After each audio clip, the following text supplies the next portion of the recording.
Shu desalaringiz yaqinda bitta video ko'rib qoldim-da. Shu videoni mening bir sinib ko'ray. Kakalik zakazim bor edi.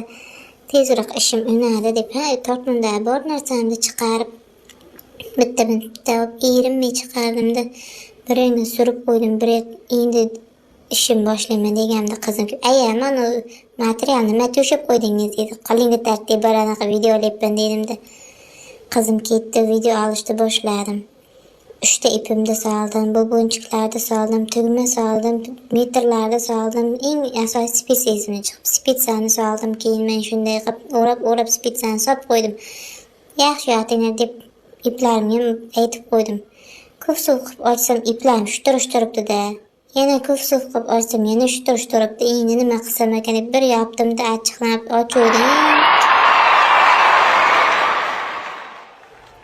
Yopparay dedim, lekin bu narsani aslo iloji yo'q.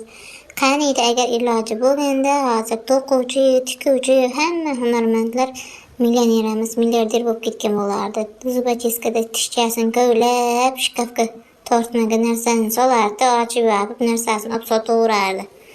Hamma sotuvchi bo'lib ketardi.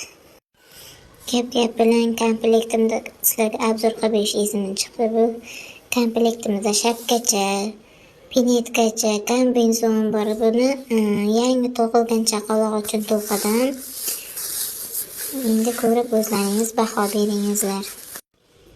Like, podpiska bosish esdan chiqmasin. Telegramda bo'lsalaringiz obuna bo'lib qo'yishni unutmanglar.